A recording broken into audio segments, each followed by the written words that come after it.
खबर दर खबर शम्स तबरेज़ कासमी के साथ।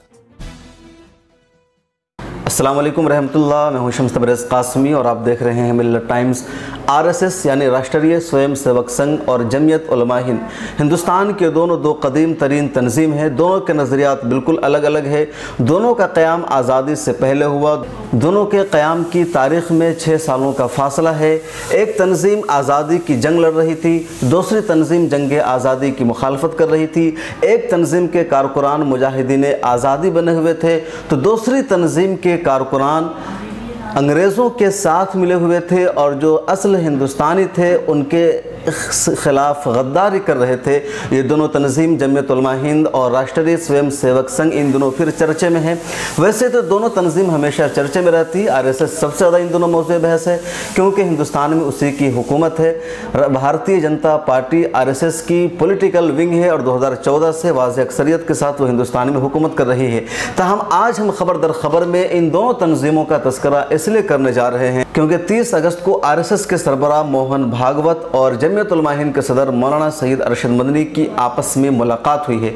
इस मुलाकात का एजेंडा क्या था, क्यों दोनों ने मुलाकात की, इस मुलाकात पर लोगों का क्या तबसरा है, इसके क्या असरात मुरतब हो सकते हैं, ये मुलाकात किसकी मजबूरी थी, जमीयत उलमा हिंद के सदर मौलाना अरशद मदनी की या मोहन भागवत की।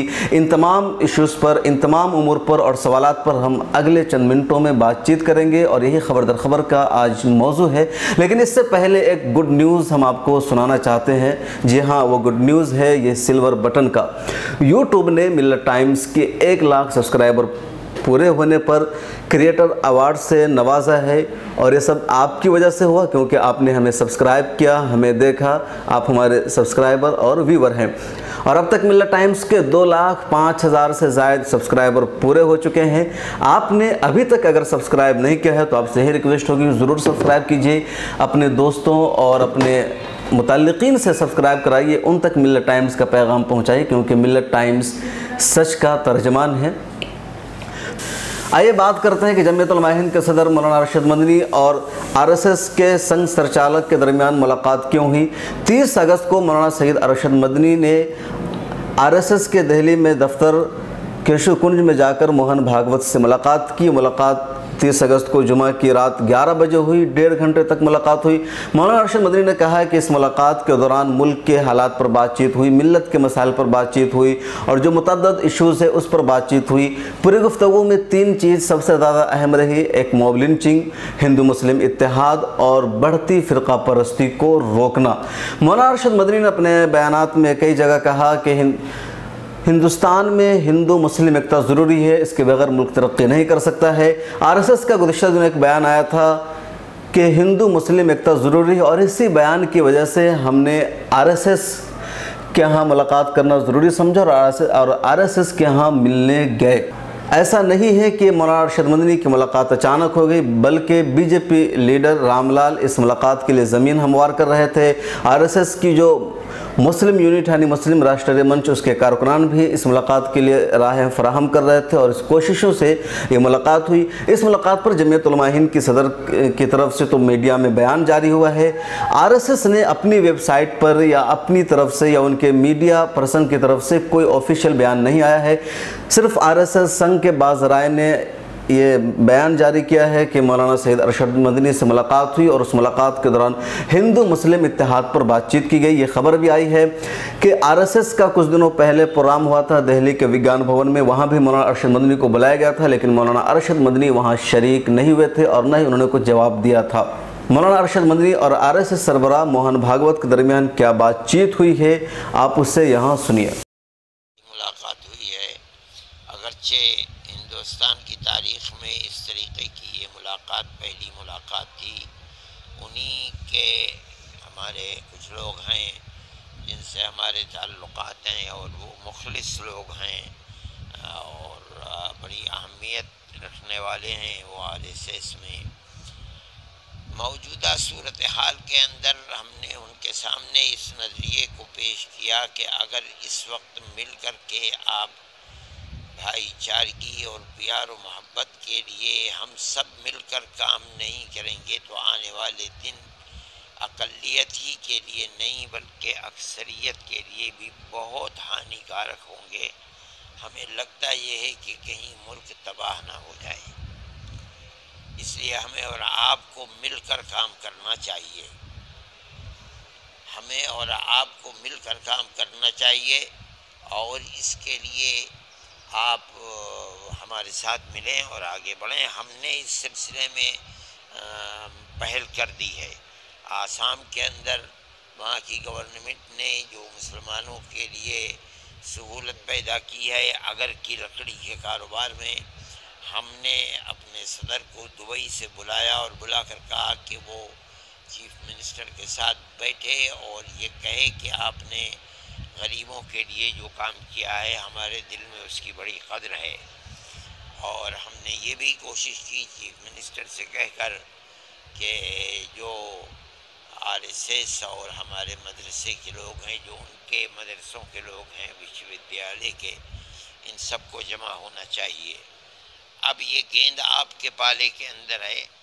आपको अगरचे मैं ये समझता हूँ कि बड़ी मेहनत इसके लिए करनी पड़ेगी, लेकिन मुझे मेरे दिल में इसकी बड़ी कदर है कि उन्होंने मेरी इन बातों को सुनने के बाद उनको कबूल किया, बल्कि उन्होंने हमसे ज़्यादा पहल की।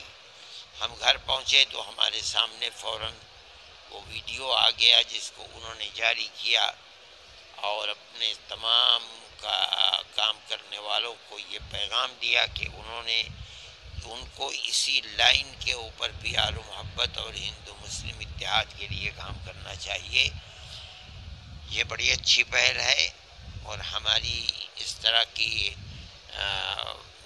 कोशिश बराबर चलती रहेगी और हमें तवक्को है कि इंशाअल्लाह आने वाले दिनों के अंदर हम आज के मुकाबले में ज़्यादा मिलजुल कर मुल्क और कौम के मफाद के अंदर काम करेंगे। अगरचे ये पहल आरएसएस के साथ बैठकर और मुश्तरका तौर के ऊपर प्यार और मोहब्बत के लिए कदम बढ़ाना ये बिल्कुल मुल्क के अंदर पहली पहल है, लेकिन इस पहली पहल के अंदर आरएसएस की बुनियादी शख्सियत भागवत जी का आगे बढ़ना और ये वादा करना कि हम सब मिलकर काम करेंगे और हम मौजूदा दौर के अंदर जो नफ़रत की सियासत है इसके अंजाम को समझ रहे हैं। मुल्क को बचाने के लिए तुम्हारी तजवीज़ बिल्कुल सही है, हम इसके लिए काम करेंगे। ये हम समझते हैं, हमारे दिल में इसकी बहुत बड़ी जगह है, बहुत जगह है। जमीयत उलमा हिंद के सरबराह और आरएसएस सरबराह के दरमियान ये कोई पहली मुलाकात नहीं है। सोशल मीडिया पर उमूमन लिखा जा रहा है, कई अखबारात ने और कई मज़मून निगारों ने यह लिख दिया है कि दोनों की पहली मुलाकात है। जब तक ये दोनों तंजीम कायम हुई है ये गलत है। 2004 में जमीयत उलमा हिंद के सदर थे मौलाना सईद असद मदनी और उस वक्त आरएसएस के संघ संचालक थे सदरशन। इन दोनों की मुलाकात दिल्ली के इंडिया हैबिटेट सेंटर में हुई थी। इसके अलावा मुसलमानों की एक और अहम तंजीम है जमात इस्लामी हिंद। इस तंजीम के ज़िम्मेदारों की आरएसएस के ज़िम्मेदारों से इमरजेंसी यानी 1970 और 1976 का जो वक्फ़ा है उस दरमियान मुलाकात हुई थी। उस वक्त लोगों ने तनकीद भी की थी। तो पहले भी मुस्लिम जमातों की, मुस्लिम लीडरों की आरएसएस सरबराहों से मुलाकात हुई है और फिर ये मुलाकात हुई है। हाँ, टाइमिंग अहम है कि मुलाकात जब हुई है मुल्क में नफ़रत का माहौल है, फ़िरका परस्ती का माहौल है, मॉब लिंचिंग हो रही है।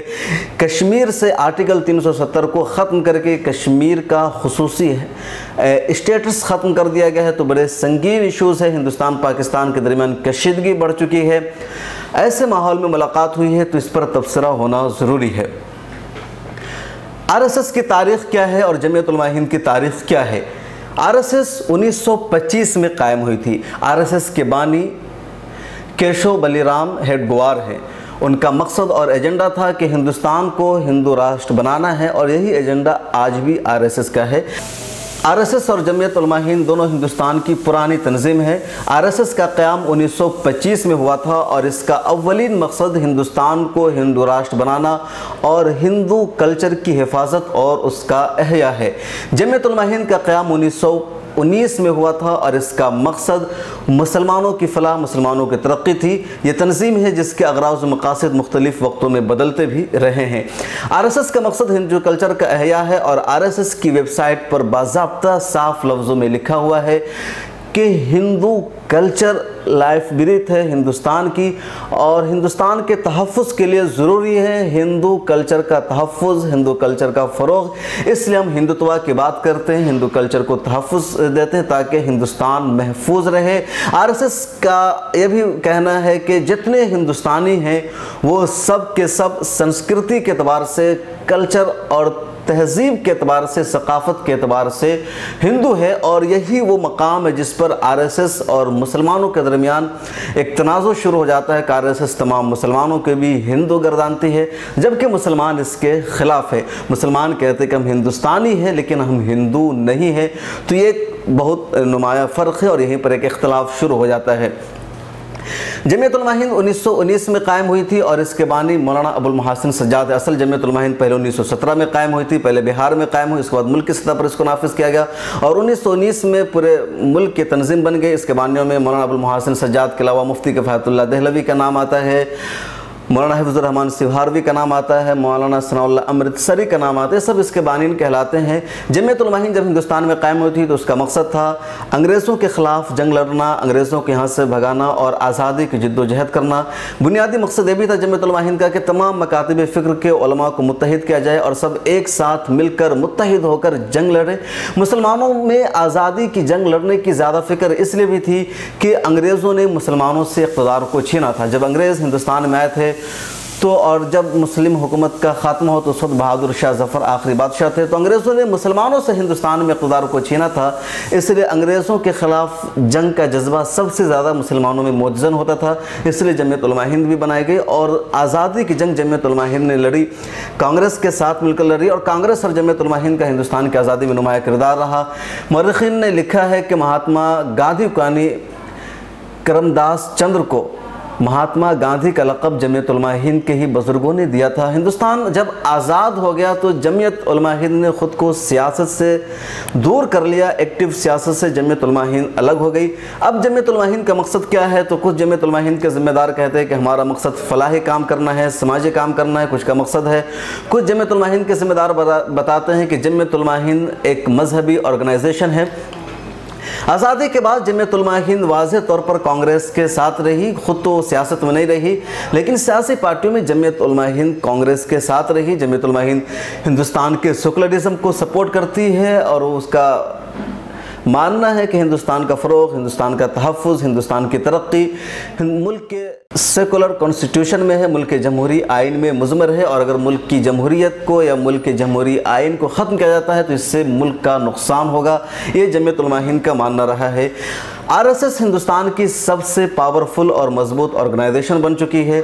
भारतीय जनता पार्टी आरएसएस की पॉलिटिकल विंग है और उसी की हिंदुस्तान में इस वक्त हुकूमत है।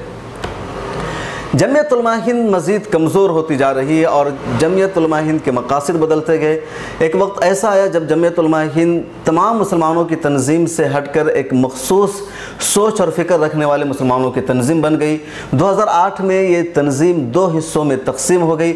एक हिस्से के सरबराह मौलाना सईद अरशद मदनी हैं, दूसरे हिस्से के सरबराह मौलाना अरशद मदनी के भतीजे और मौलाना सईद असद मदनी के बेटे मौलाना महमूद मदनी हैं। आरएसएस एक मजबूत पावरफुल तंजीम है और उसकी कई सारी ज़ैली तंजीमें हैं जिसमें भारतीय जनता पार्टी सरफ़हरिस्त है, विश्व हिंदू परिषद शामिल है, बजरंग दल है और कई सारी तंजीमें हैं, उसकी ज़ैली तंजीमें हैं। जमीयत उलमा हिंद कई सारी तंजीम बनाने के बजाय ख़ुद दो हिस्सों में तकसीम हो गई है।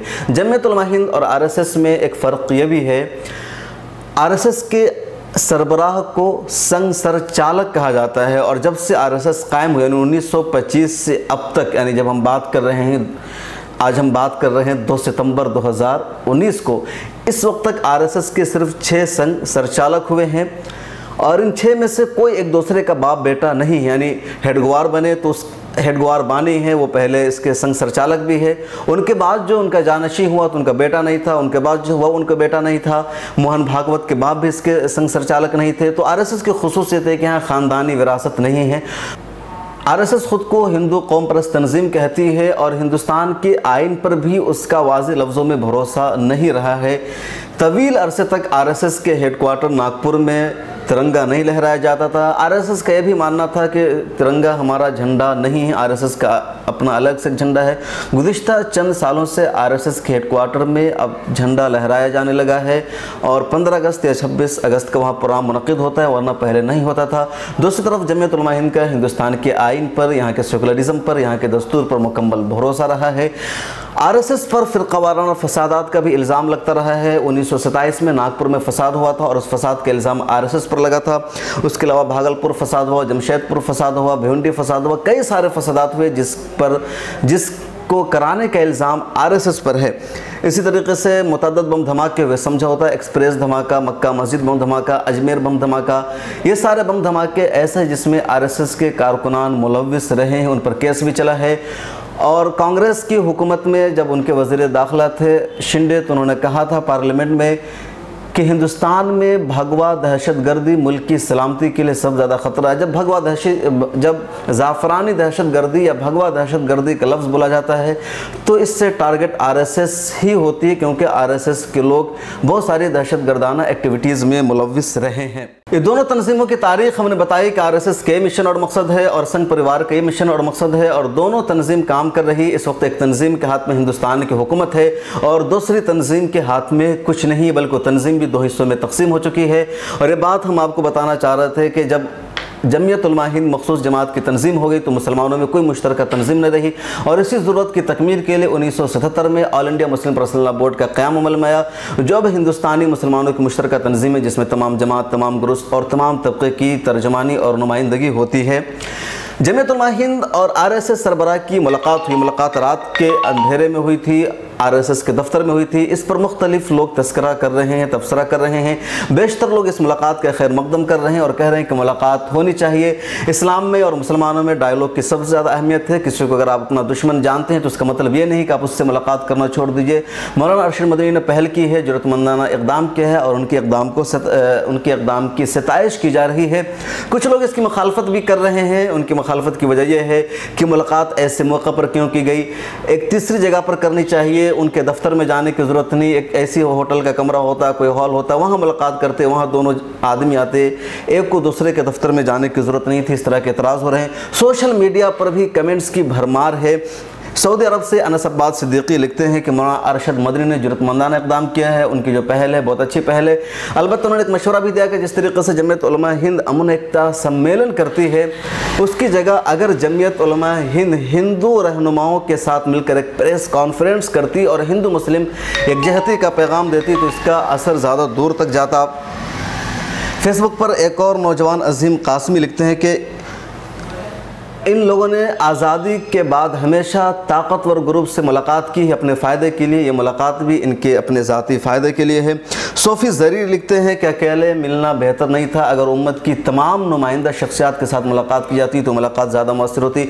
बहरहाल ये लोगों के ख़यालात है। बेशतर लोग इस इक़दाम की सताइश कर रहे हैं और इससे पहले भी दोनों ग्रुप्स की मुलाकात हो रही होती। बहरहाल बेशतर लोग इस मुलाकात की सताइश कर रहे हैं। इससे पहले भी जमीयत उलमा हिंद और आरएसएस के सरबराह की मुलाकात हुई है। अब इस मुलाकात का आगे नतीजा क्या था, आने वाला वक्त बताएगा। हमने जैसा कि शुरू में कहा था कि संघ की तरफ से इस मुलाकात के बारे में कोई तबसरा सामने नहीं आया है। अलबत्ता संघ के ज़राए से मीडिया में खबर छपी है कि इस मुलाकात का मकसद हिंदू मुस्लिम एकता को फ़रोग़ देना रहा है और संघ के एजेंडे में शामिल मुख्तलिफ समाज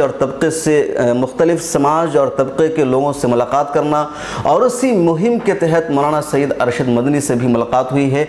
इस मुलाकात के बारे में आप क्या सोचते हैं, आपकी क्या राय है, आप क्या फ़िक्र रखते हैं, कमेंट्स बॉक्स में हमें ज़रूर बताइए। अगर आपकी राय हमें पसंद आई और कुछ सूटेबल हुई तो मिल्लत टाइम्स के अगले किसी प्रोग्राम में हम उसे शामिल करेंगे, उसका तज़किरा करेंगे।